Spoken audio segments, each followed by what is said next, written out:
Mucho gusto, don Héctor. Un gusto pues, platicar con usted.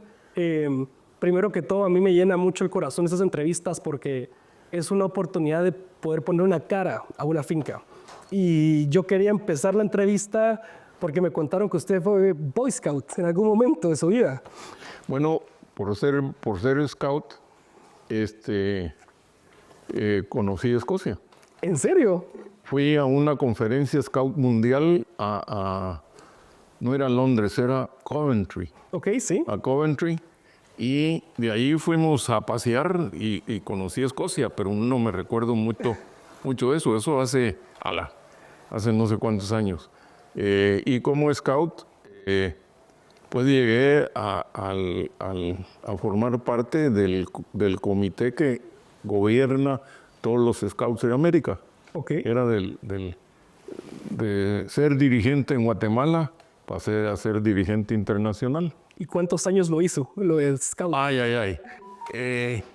Yo empecé siendo lobato, o sea que, no lobato, scout, y haber tenido yo 20 años y lo dejé cuando tenía 60. 60 años, toda su vida fue Toda la vida. Boy Scout. Toda la vida, y le doy gracias porque es un gran movimiento, pero llega el momento donde uno se tiene que retirar. Como me decía un muy buen amigo, el escultismo es un juego de jóvenes dirigido por jóvenes.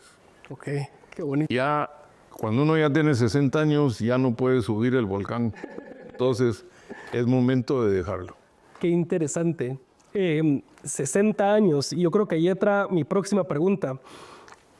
Usted a los 23 años fue que toma fincas de ganado y de café. Así empieza todo. Así es. ¿Cómo fue hace 60 años Bueno, esa mi transición? papá murió repentinamente de un ataque de corazón. Él estaba muy activo, tomaba sus riesgos y fue el creador realmente de lo que nosotros tenemos y de lo que yo soy hoy en día. Él me formó enormemente. Yo a los, no sé, 13 años, menos tal vez, lo acompañaba a comprar ganado. Y en una de esas me dice, mijo, tengo que hacer en la oficina, vaya usted y mire el ganado y si le parece lo compra. Yo haber tenido unos 14, 15 años. Y entonces fui, pues ya con la expertise que él me había dado, pues compré el ganado. Y es como les digo yo, hace poco, hablando con los nietos, es como que hoy yo le diera a uno de mis nietos 200,000, 400,000 quetzales y le dijera vaya a comprar café. Y se yo, bueno. Entonces lo compré y después él me corrigió. Mire, esto no lo hizo bien, esto lo hizo bien. Entonces, esas cositas realmente me fueron formando. Me gustaba mucho más el ganado. No había yo trabajado en café, sí había trabajado en ganado. Y era lo que más me gustaba. Aún cuando yo me casé, yo no me casé ya cuando tenía una seguridad económica, digamos, personal, que no dependía, digamos, de mis padres ni nada. Pero en los fines de semana siempre me iba a la finca de ganado. Que era lo que más me gustaba porque es más alegre. Es más alegre. Las fincas de café son muy alegres en tiempo de cosecha. Okay, Porque hay gente, porque uno mira y uno contribuye y pues sí. Y es la época realmente alegre. Y en ese tiempo, en esa transición, su papá lo venía entrenando. Entonces usted desde muy pequeño, desde 13, 14 años, pero irse tan repentinamente también me imagino que fue un shock para usted, el tomar las riendas. ¿Cómo logró hacer algo así? Porque me imagino que yo veo muchos finqueros que siento que les cuesta dar el mando a la próxima generación porque tienen miedo de cómo lo van a recibir, cómo lo van a hacer. Y usted estaba muy joven. Pero bueno, todo aprende. Digamos, mi papá, no conozco mucho de su historia, porque como le digo, falleció cuando yo tenía esa edad y entonces no se sentaba uno tanto a platicar, pero era alguien que sé que acompañaba a su papá a comprar ganado, estudiando. Mi familia viene de Antigua, somos oriundos de Antigua, y ahí se formaron. Y debe de haber sido una familia muy excepcional, porque de los 11 hermanos, estaba sacando el otro día la cuenta, 8 fueron profesionales. Wow, wow. Le estoy hablando de principio de siglo, no del siglo II. Sí, 1900. 1900. Entonces, digamos, hay médicos, mi papá era abogado, hay ingenieros, hay 2 médicos, hay médico dentista. En fin, Orgullo. una familia que le apostó a la educación. Qué bueno, qué bueno. Hablando de familia, viene mi segunda pregunta. Entiendo que en algún momento usted y sus hermanos se reparten. Usted se mantiene en el café y sus hermanos, uno se va al azúcar y otro se va, creo que a la construcción. ¿Por qué? ¿O cómo se reparten? ¿Cómo funciona esa dinámica? ¿Usted escogió el café? ¿O...? Digamos, yo soy el hermano mayor. Cuando empecé, muy rápidamente, y en el café teníamos un socio, o mi papá tenía un socio, entonces usted maneje eso porque no, yo tengo que aprender. Entonces me dediqué realmente a la parte de caña. Okay. Cuando mi hermano más pequeño se graduó de Estados Unidos, entonces le pregunté, antes de graduarse, que qué le gustaría más. Y él me dijo, me gustaría el azúcar. Ok. Quédate con azúcar, yo me quedo trabajando con el café. En ese entonces, como le decía, el café era mucho más importante para el país, mucho más importante en la parte económica. Transformamos la finca de caña. Cuando yo la dejé, por ejemplo, tenía, no me recuerdo, pero tenía 4 represas para poder regar. Yo la dejé como con 22 represas para poder regar, y regaba el 100% de la finca. O sea, ya con otra mentalidad de sacarle el mejor provecho a lo que había. Entonces, él escogió el azúcar y yo me quedé trabajando en café. Me gustaba más el café, honradamente, porque es mucho más complicado. Eso me encantó. Antes de empezar la entrevista, me gustó mucho escuchar de que le gustaba el reto, de que fuera un poco más complicado, porque creo que sería más fácil decir, mejor me voy a lo más fácil, pero qué bonito el reto. ¿Por qué? ¿Por qué le gusta que sea más complicado? Yo creo que esa es la formación de mi papá. Ok. De ponerlo a prueba. Me recuerdo una anécdota con él. Le dije, papá, es necesario que compre 3 tractores, que compre unos tractores. Es que todo lo que yo debo y usted no está... Como a los 2, 3 meses, más 3 meses, llegué con un sobre. Dije, ¿y eso qué es? ¿Ahora? Había un cheque. Dije, ¿con eso puede comprar los tractores? ¿Y cómo hizo? Pues agarré el ganado de desecho de la finca, lo reuní, lo vendí, dije, y ese es el producto de la venta. Qué interesante. Yo ahí lo que escucho es una creatividad enorme para solucionar problemas. Sí, pero viene de ahí, ¿verdad? Viene de eso, de que me enseñó realmente a solucionar los problemas y a resolverlos, pues porque a plantear el problema y resolverlo. Perfecto. Y qué bonito, qué bonito. Y bueno, aquí me llega a la otra pregunta. Su hermano se va al azúcar, usted maneja el café. ¿Familiarmente no les costó manejar las cosas así?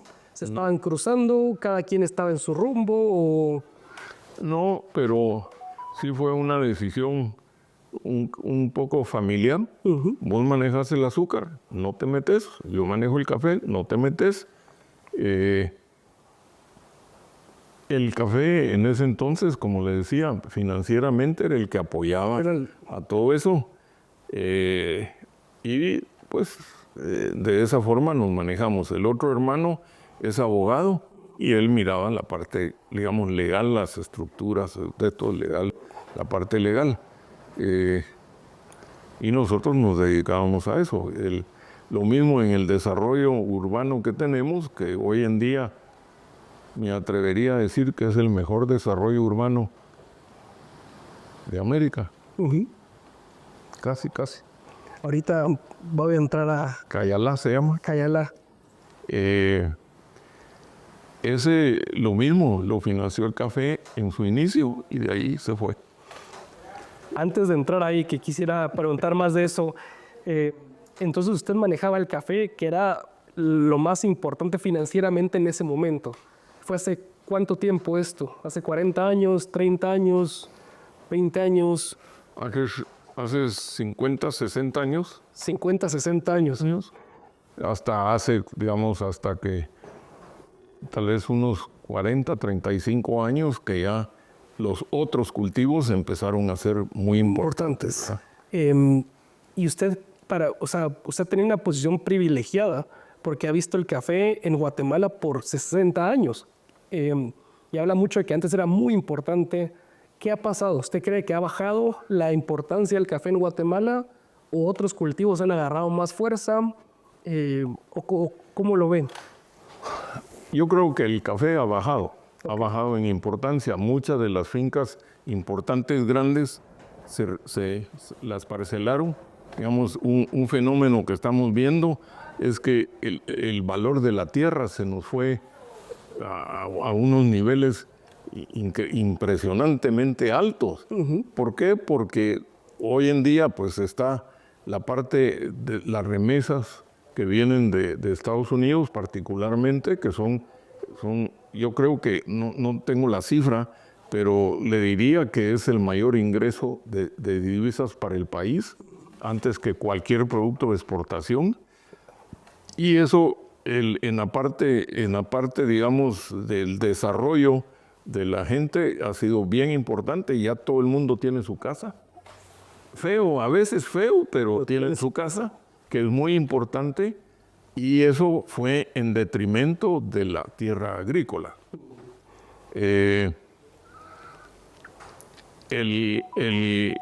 Entonces, digamos, creo que para el país es bueno. Desafortunadamente, a nivel país no hemos aprovechado esa riqueza. Hay muchos que lo miran con malos ojos pero ese es a fact. No sé cómo se dice. Sí, es un hecho. Es un hecho. Sí. Y con eso es lo que tenemos que vivir. Sí. Y con eso tenemos que competir. Sí. Qué bonito, porque esto me lleva a la transición de nuevos proyectos. Así le puse al título del otro segmento, que es, tenían el café, ganado, el ingenio de azúcar. ¿Y qué los llevó a emprender en Cayalá, en la construcción de Cayalá? Ya habló un poquito de que el café fue Bueno, era una finca que estaba en las orillas de la ciudad. Eso es una herencia de mi abuelo, creo que es, de mi abuelo, hacia la parte de mi mamá. Y desde que yo la vi, yo pensé de que con el tiempo iba a pegarse, digamos, a la ciudad de Guatemala. Entonces, empezaba a ver la fotografía aérea y entonces tuve acceso a fotos aéreas de la ciudad de Guatemala y contraté específicamente de esa área. Entonces, cuando lo vi, contacté a un arquitecto español, que no me recuerdo por qué estuvo en Guatemala. Creo que era algo, bueno, no me recuerdo, pero lo contraté a él que si me podía hacer un bosquejo o que él pensaba. Ya me dijo, no, si esto con el tiempo urbano y no sé qué. Bueno, me hizo el bosquejo. Yo tenía un compañero de bachillerato brillante que estudió también en Estados Unidos y que era de origen chino, Adolfo Lau, y le dije, Adolfo, haceme la campaña, mírame esto, ¿qué te parece? Y entonces pasó un mes, 2 meses, no sé, en tiempo, y entonces nos sentamos y me dijo, mira, me parece muy bueno, lo que tenés que buscar es la conexión más directa con la ciudad de Guatemala. Bueno, con esa inquietud ya me quedé más tranquilo, y lo que sí me ha caracterizado a mí es que cuando me he metido a algo, yo personalmente trato de informarme, de indagar. Me recorrí, como aquí en esta finca, yo conozco hasta el fondo de los barrancos. ¿Por qué? Porque lo tengo que conocer. Entonces, con ese conocimiento fue que le hicimos los cambios y el acceso a la ciudad lo pude lograr porque era una zona pegada a la ciudad, pero que no estaba bien conectada. Entonces lo pude hacer, y cuando más o menos sentí yo que era el momento, era porque el colegio americano, para llegar al colegio americano, yo soy egresado del colegio americano, ahí estudié toda mi vida, quedaba muy aislado. Tenía un caminito de tierra, un caminito, y ya el tráfico era importante. Entonces la ciudad decidió componer ese camino, y tuve la suerte, no lo conocía, al alcalde, que era el licenciado Oscar Bercé, y cuando yo vi que él estaba allí, me acerqué y le dije, señor alcalde, ¿qué están haciendo? Es que tenemos que mejorar el ingreso al colegio americano. Y entonces le dije, ¿y qué van a hacer? Vamos a ampliar un poco el camino actual. Entonces le dije, yo tengo los planos. Si usted me da la oportunidad de ir a su oficina, yo se los presento. Y entonces me dio la cita, fui, le presenté el plan. Me dijo, ¿y esto qué es? Es el ingreso al colegio americano. Era un río, de un lado pueden hacer la vía de entrada y del otro lado del río la de salida. Me dijo, pero esto nadie lo tiene. No, nadie lo tiene. Entonces llamó a sus técnicos, miren lo que me están diciendo aquí. Sí, pero eso ya es una obra. Entonces me dijo, ¿podés hacer? No, yo hago un carril de entrada y haces uno de salida.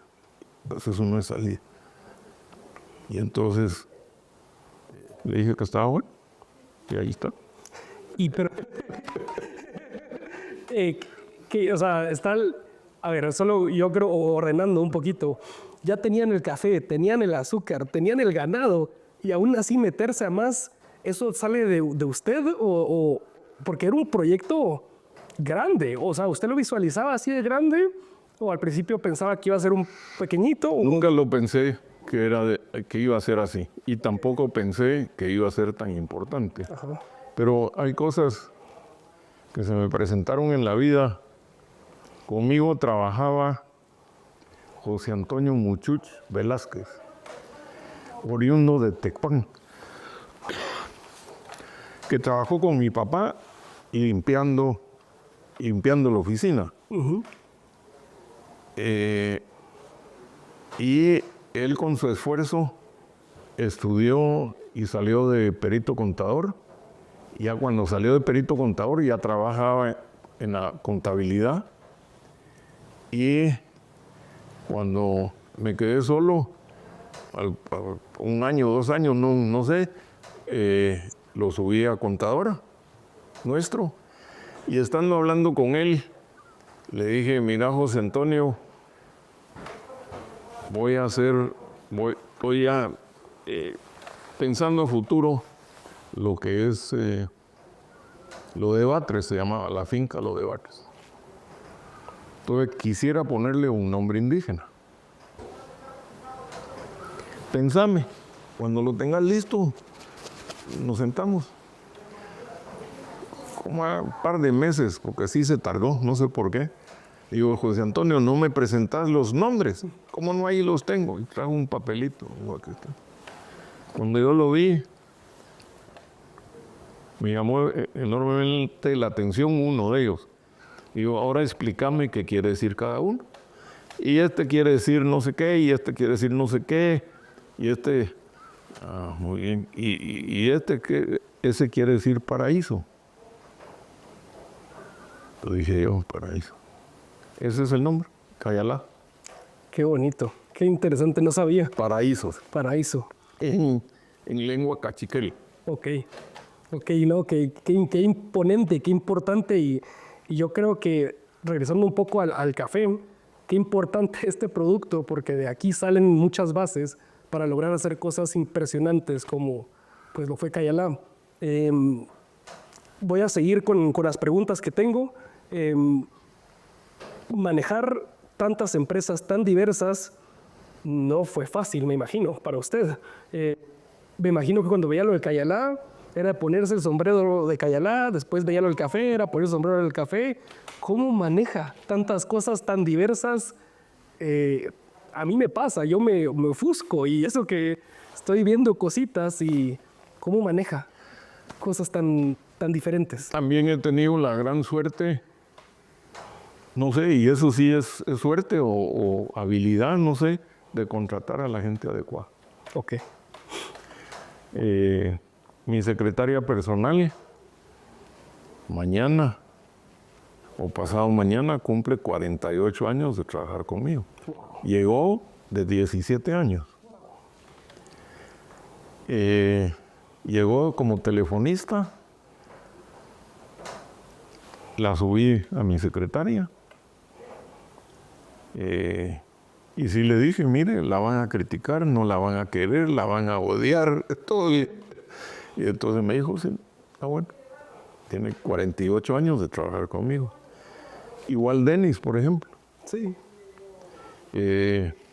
Igual el que maneja las otras fincas aquí abajo, igual. Y para contratar a alguien, ¿qué es lo que usted ve en la persona? Cuando se sienta enfrente de la persona que está... Le miro a los ojos. Y Nada más. solo, y ahí dice, sí, no. Qué Lo más importante, uno, que tengan espíritu de trabajo y que sean honrados. Ok. Y así fue como construyó sus empresas, con gente honrada y con trabajadora. Sí, y con espíritu de trabajo y que sean honrados. Qué bonito. Y de ahí, lógico, después vienen otros atributos, otros cuentos, cómo lo remunera uno.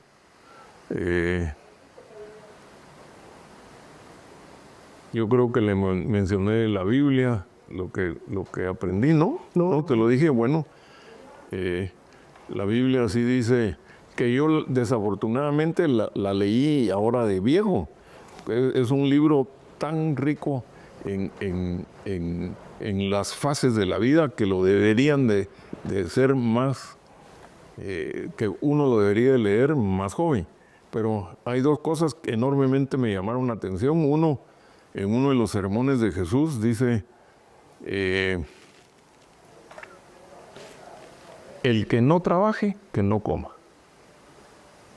El que no trabaje, que no coma. Qué bonito. yo creo que eso es muy importante porque Guatemala está llena de gente muy trabajadora. Por eso. Y el otro, se me va. Aquel que tiene posibilidades, su función es dar trabajo y remunerarlo adecuadamente. Esas son palabras de Jesús. Y uno buscando soluciones hace 2000 años. Están escritos. 2000 años. Sí. Sí. El que tiene posibilidades, su función es dar trabajo. Qué interesante. Y voy a regresar a las preguntas, porque aquí ya, quiero preguntarle algo, y es ¿con qué proyecto usted se identifica más emocionalmente? ¿Con el café? ¿Con Cayalá? ¿Con el ganado?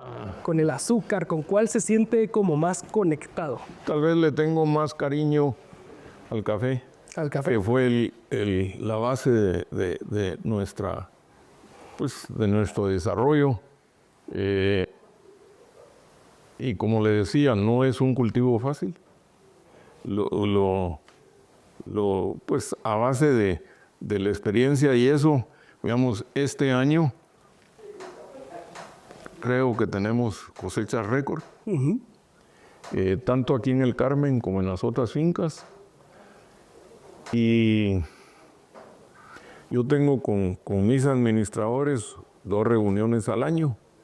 Visito las fincas muy frecuentemente, pero tengo con ellos, con todo el grupo, 2 reuniones al año, y es para ver qué piensan o qué es lo que quieren hacer.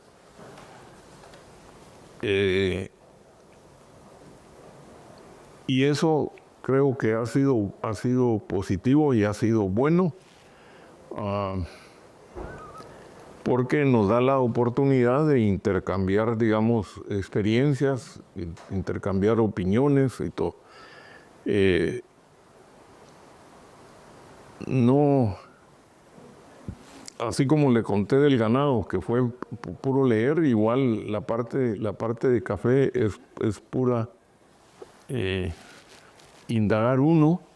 Me es muy difícil trabajar con los técnicos, eso sí me es muy difícil. Y hubo uno de ellos que me dijo, ¿y usted para qué me quiere si yo le aconsejo y después usted hace lo que se le da la gana? Sí le dije, porque yo soy el que escoge. Sí. No me gusta, no lo sigo. Entonces digo, pues ya no trabajo con usted, está bien, ya no. Y en el proceso del café, ¿qué es lo que más le gusta? ¿La cosecha, el beneficiado, la siembra, la preparación de la tierra?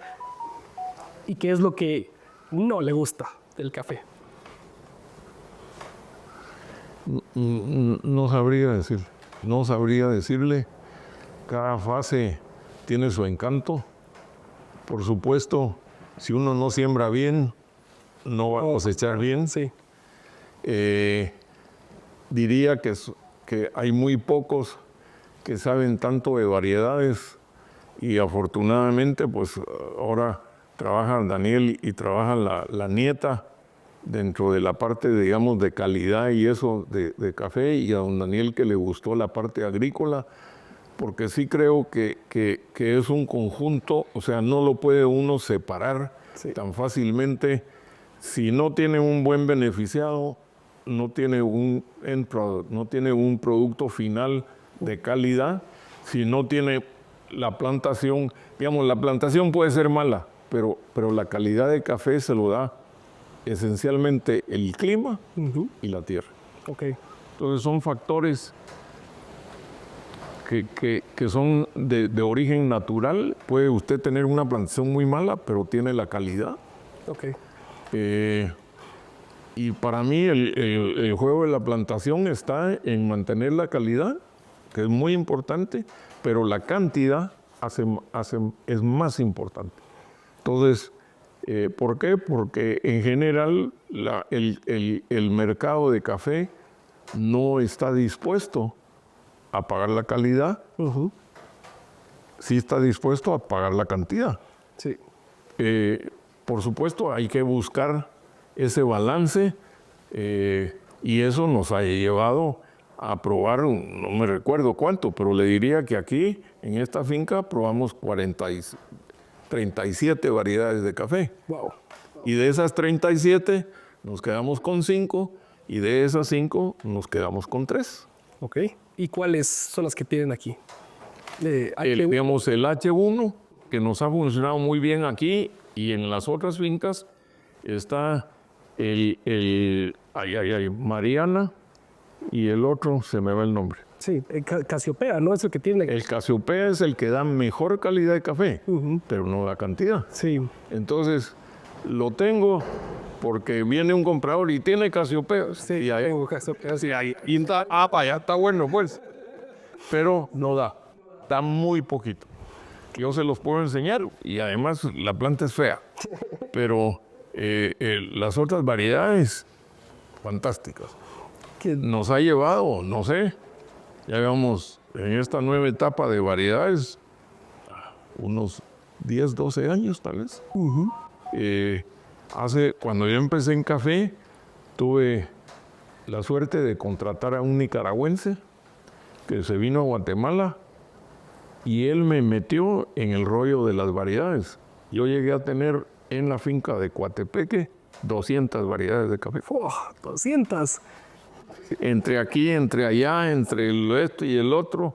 Por supuesto, de las 200, 195 no servían para nada. Se las ofrecían a café en aquel entonces y no la quisieron. Entonces, como yo ya había terminado lo que yo estaba buscando, que eran variedades, entonces Se terminó. se terminó y se quedó, ¿verdad? Eso fue cuando entró la roya. Yo nunca tuve problema de roya porque iba adelante de. Cuando la roya entró a Nicaragua, yo dije, carajo, esto sí se va a poner serio. Y entonces me dediqué a eso, ¿verdad? Y el otro que no hay que desestimar es la inversión en las fincas. Es que es algo que no se percatan. Digamos, para poder combatir la roya, que era un hongo, era necesario el agua. Entonces yo le metí tubería a toda la finca. Y entonces yo, no me recuerdo, a 100 metros de cualquier punto tenía agua. Aquí, en el Carmen, el agua venía desde allá arriba, entonces cada 80 metros tengo un chorro. Y ahí tienen agua para poder fumigar adecuadamente. Hoy en día, eso es para combatir plagas y enfermedades. Pero después se volvió importante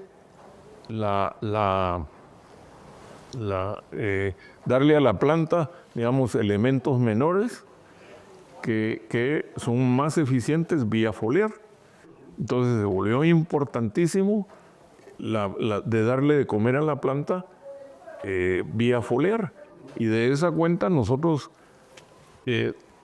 cambiamos pues nuestro cuento. Nosotros fertilizamos 6 veces al año. Nadie lo hace. Sí. Me dicen, pero sí, le dije, 6 veces al año. ¿Pero por qué? Pues le digo, pues es igual. Póngale usted 2 quintales de comida a una vaca, no se va a comer los 2 quintales, se va a comer lo que ella necesita. Va a regresar mañana a comerse otro poco y pasado mañana a comerse otro poco. Yo no sé si la planta hace eso, pero me da la impresión que sí. Que sí. Y mejor darle constantemente fertilizante para que esté bien nutrida y que dé buena cosecha, buen café. Eso y la parte foliar, ¿verdad? La parte foliar se volvió muy importante. Actualmente, como nunca hay que parar, estamos probando hongos para la fertilización Ok, sí. y para combatir la roya, ya no con fungicidas, sino con hongos. Para que sea orgánico Y eso, en la finca que tengo aquí abajo, estaba muy bien sembrada de caturra, pero el señor no lo podaba, no lo trabajaba, sino bien sembrado, sí. Entonces le dije, no, pódenme y empezó a aparecerme puntos amarillos. El cafetal se me empezó a decaer. Entonces tuve una reunión, invité a una doctora especializada en Estados Unidos, a un sobrino, en fin. Y le digo, me dice, ¿puedo arrancar esa mate de café? Ah, la gran decía yo, bueno, arránquela, porque no hay. La arrancaron y me dijo, eso es fácil, eso es fusarium, es un hongo. Entonces dice el administrador, entonces es fácil, porque lo puedo fumigar y ya estuvo. Le digo, no fumigue, porque mata los hongos buenos y los hongos malos. Use tricoderma, es un hongo. Nunca lo había hecho. Y entonces, ¿y quién lo produce? Lo produce unos señores que tienen una empresa, Suceso se llama. Ahí en Vistahermosa, creo que tienen la planta. En Vistahermosa, no, en San Cristóbal, perdón, tienen la planta. Entonces fui con ellos y le dije, mire, sí, ¿cuánto vale? Tanto. Pero mire, lo debiera de aplicar con no sé qué otro, y tres hongos. Y me pareció tan interesante y con el precio adecuado, y dije, y si les compro tanto, se le bajamos a no sé qué. Entonces le eché a toda la finca, le eché los 3 hongos, nunca más. Tuve plantas amarillas. Qué interesante, y por eso estas entrevistas me encantan por eso, porque yo no tenía ni idea de que ustedes hacían todo esto, y los consumidores constantemente están buscando soluciones más orgánicas, más integrales, no tanto químico, y estos son pues mismos hongos que están combatiendo hongos malos para el café. Entonces, y eso es lo que ahora estamos fumigando con hongos. La verdad es que no, pues yo no lo miro tanto del punto de consumidor, de verdad, pero sí de lo que agrícolamente me suena lógico, más sensato, más sensato. Exacto. Voy a regresar a las preguntas. Don Héctor, para usted, ¿qué es el café? Me imagino de que ha visto muchos cambios durante estos 60 años, pero para usted, ¿qué significa el café? O sea, antes era un producto más como commodity que se vendía en bolsa, ahora tiene todos esos aspectos de microlotes, cataciones, sabores. Ha sido una transición muy grande en el sentido de que antes tal vez nos puede contar un poco de eso, pero como era cotizado en bolsa, era producir la mayor cantidad de café que se pudiera sin parar, y ahora ya es un poco de no hagamos tanto eso, sino pensémoslo un poco y saquemos mejor. Para usted, ¿qué es el café? Yo creo que es un reto. Y es un reto que nos ha permitido en lo que tengo yo de café a desarrollarnos y a satisfacer ya un consumidor final. En la medida en que el producto nuestro llegue más cerca del consumidor final, estamos en el camino correcto. Y ya no depender de que si la bolsa sube, que si la bolsa baja, porque gran parte del problema en la bolsa es que es manejado. Sí, es controlado. Puede ser manipulado, inclusive puede ser manipulado. Entonces, no depende realmente de uno, pero si usted tiene igual cualquier producto que es exclusivo, entonces está bien.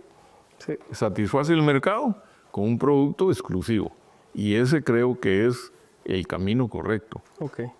Ok, qué bonito. Trazabilidad y conexiones entre lo más... Y lo que usted acaba de decir ahorita, trazabilidad.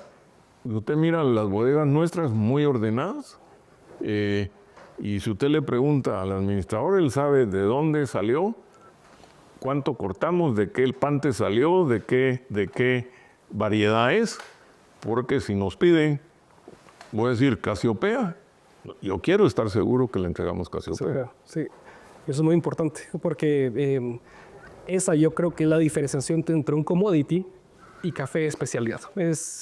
Sabemos qué es, ustedes están innovando en formas de fertilizar para que la planta produzca más, y eso lo valora el consumidor final. Ahora mencionó usted de producir más. Como le decía, esta cosecha creo que va a ser la cosecha récord nuestra.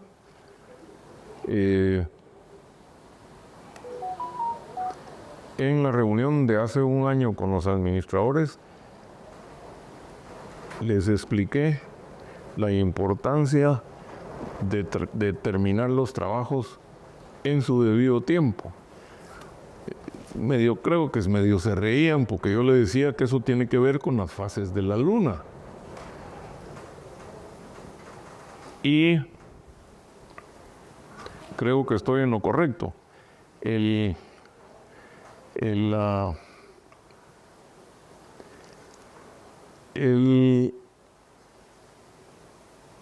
21 de marzo no es la fase de la luna, pero sí es el equinoccio y el solsticio, al revés, el 21 abril, mayo, junio, julio, agosto, 21 de septiembre. Y son cambios fundamentales en la parte de la tierra. Nosotros en Guatemala no lo sentimos, pero si usted vive en la parte norte, donde usted vive, usted mira el cambio radical que hay entre primavera y el verano, y el otoño y el invierno, y casi coincide con el 21-23. Sí. ¿Ya? Y usted lo mira, los árboles defolian, o los árboles se empiezan a vestir de nuevo cuando viene la primavera.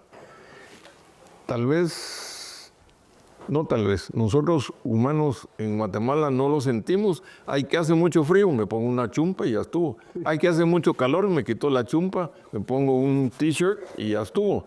Pero en esos países no es así. No. Pero yo digo que los animales sí lo perciben algo y las plantas sí lo perciben.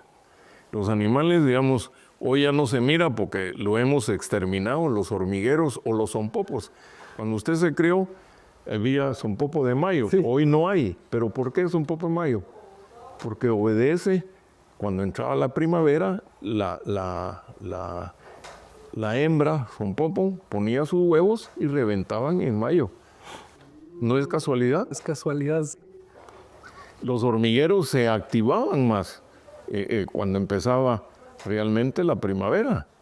¿Y ustedes plantan café cuando hay luna llena o no? ¿O eso no lo hacen? No, porque no me da tiempo. Pero, por ejemplo, la poda de café tiene que estar terminada antes del 21 de marzo. Ok. La poda, el desombrado, la primera fumigación, cambié mi formulación de abono a usar como fuente de nitrógeno el nitrato, porque el nitrato lo puedo dejar en el suelo, que no pasa nada. Los otros se volatilizan. Okay. Entonces el nitrato, aquí me decían que estaba loco, cómo iba a fertilizar en pleno verano.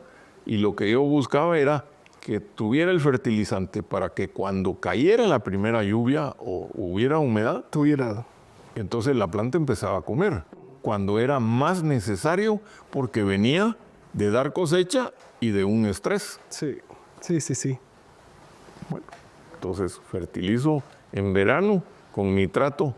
En mi fórmula llevan nitrato y no llevan otra fuente de nitrógeno. Entonces son cambiecitos. Uh-huh.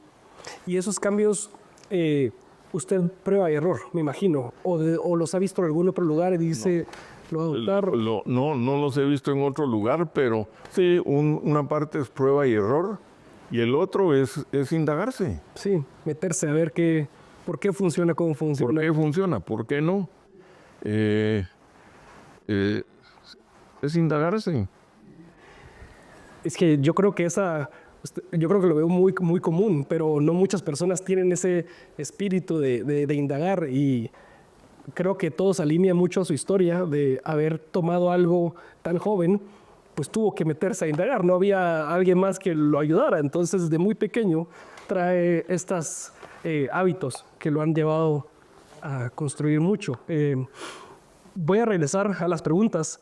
El impacto en Guatemala que ustedes han tenido ha sido impresionante. de sus proyectos, en tema de impacto, creo que Cayalá es el que más se ve. Pero ¿cuál de todos sus proyectos, ganado, azúcar, café, Cayalá, es el que usted cree que ha tenido más impacto? El azúcar. El azúcar. ¿Eso por generación de empleo, por...? Sí. Por generación de empleo y por la importancia que tiene hoy el azúcar en Guatemala, ¿verdad? En el mundo. Guatemala es de los países más cuya productividad es más alta del mundo. Eso es muy importante porque traen mucho trabajo y traen mucho a Guatemala. Y creo que Guatemala, al menos yo le hablo en nombre de Guatemala, se los agradecemos porque Guatemala necesita pues, trabajos honrados, dignos para salir adelante. Ahora voy a la parte de su familia. Sabemos de que su familia juega un papel muy importante en su vida. Desde toda su historia ha sido hermanos, papá, y ahorita está su nieta, Marinés, está aquí con Daniel, trabajando con usted. ¿Cómo se siente con eso? ¿Cómo se siente? Dichoso. Dichoso. Uh-huh. ¿No le puedo decir más? ¿Qué más dicha? Acabamos de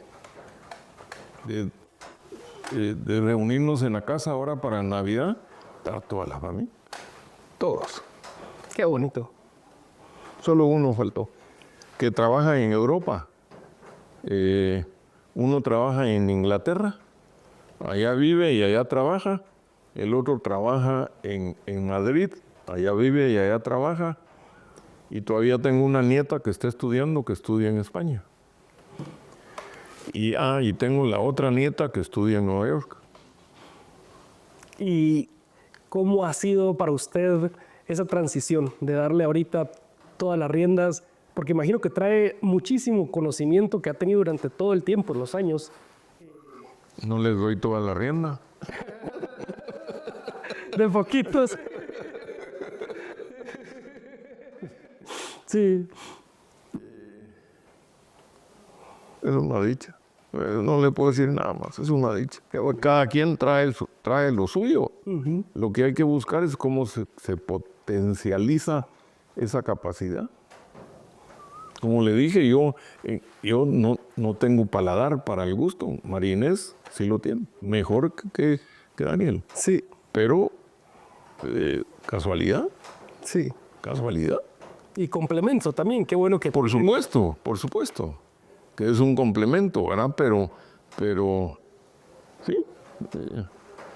Qué bien. ¿Qué consejo le da a su familia para continuar su legado y adaptarse al futuro? Que se mantengan unidos. Me gusta. Muy simple, muy simple y poderoso. Ahorita ya estamos terminando las preguntas, pero esta cuando la escribí decía cómo la voy a formular. Pero, ¿cuál ha sido el mayor aprendizaje que usted ha tenido en el mundo empresarial? Porque usted ha manejado muchas empresas, que son pues, café, ganado, azúcar, Cayalá. ¿Cuál ha sido el mayor aprendizaje que ha tenido en el mundo empresarial?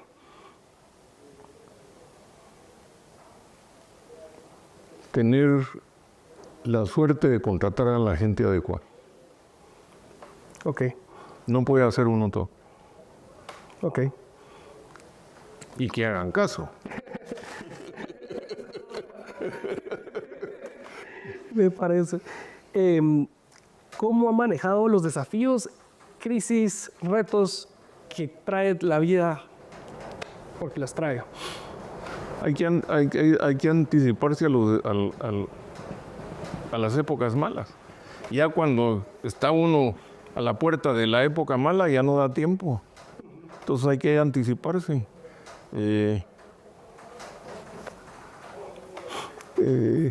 Creo que es bueno leer. Y como le digo, yo creo que, digamos, particularmente en el café, ¿de qué sirve reaccionar ya cuando la bolsa esté alta Ay, las que voy a sembrar la finca porque la bolsa está y ya no da tiempo. No da tiempo. Sí. Sí, sí, es que sí. Digamos, hay cosas que sí puede uno cortar. Digamos, tiene usted la plantación, puede bajar el nivel de abono, va a dar menos café, pero mantiene la plantación. Puede deshombrar un poco más leve, da menos café, pero mantiene la plantación. Sube la bolsa, métanle más abono, deshombre, Sí, pero la plantación está. Si no, no le da tiempo. Y eso es válido en casi todos los cultivos. Entonces, básicamente poner atención y prevenir, porque cuando venga el momento, pues tomar la oportunidad o combatir la crisis cuando venga. Últimas preguntas. Ahorita con los proyectos que tienen, ¿qué es lo que más le emociona? ¿Qué está pasando ahorita en su vida? ¿Qué proyecto lo tiene más emocionado? La parte del café. ¿El café? Sigue siendo. Terminar de hacer las fincas nuevas, me falta muy poquito. Al decirle nuevas, son siembras que vienen de hace 5 años, 6 años, 7 años para acá, que para café es nuevo. Que ya enciclamos todas las fincas para que a partir, no me recuerdo qué año, puedan estar renovando nada más el 5%. Entonces, en 20 años, usted le dio vuelta a la finca. Nuevas variedades, nuevos distanciamientos, nuevas satisfacción de mercado. Qué interesante. Está preveniendo para 20 años. Así ya no lo voy a ver, pero no importa. Ya está hecho. Si pudiera darle un mensaje a emprendedores de Guatemala de cómo construir negocios sólidos y con un propósito, ¿qué les diría?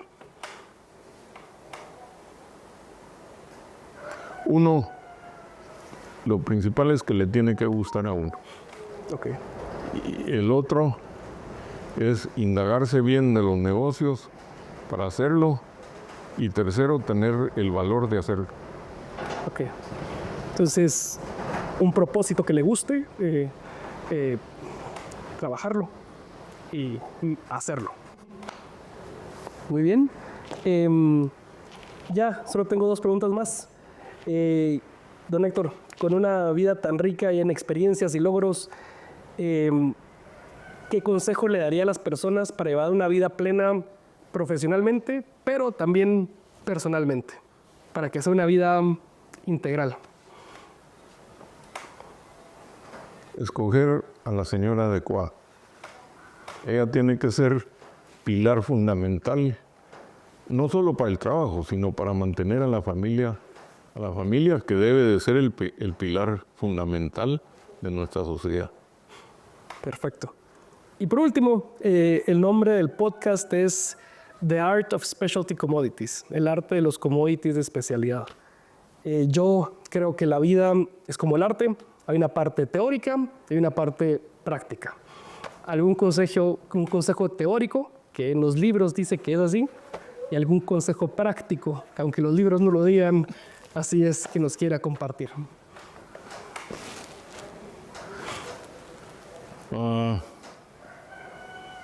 Pensar en pegarle al precio más alto es muy difícil y en mi criterio la parte, digamos, de la bolsa, una gran parte es habilidad de sentirse uno cómodo con el precio que está actualmente. Puede ser que suba, pero si yo con el precio actual me siento cómodo, no tratar de esperar el pico. Lo que uno tiene que cuidar es la parte básica del costo. O sea, si yo al precio actual, todo me indica que va a subir, pero con el precio actual yo cubro mis costos vendiendo, voy a decir, la mitad de la cosecha, 3/4 de la cosecha, pues bueno, ya. Sí. Y puedo especular con con un cuarto. con lo que me queda, ¿verdad? Tal vez es más fácil decirlo que hacerlo, pero más o menos por ahí debe de ser la línea. Lo principal es cubrir el costo. Sí. No voy a ganar. Bueno, no gané, pero no perdí. ¿Pudiera haber ganado más? Pues sí, es importante, pero no es lo esencial. Media vez yo tengo el costo cubierto. Tiene usted a la gente que trabaja con uno, la tiene tranquila, la tiene satisfecha en lo que le ha prometido. Entonces, todo de ahí para adelante, todo es plus. Pues gracias, don Héctor. Esta fue Bueno, Jorge. entrevistas. Muchas gracias. Bueno, gracias. Y gracias a ustedes.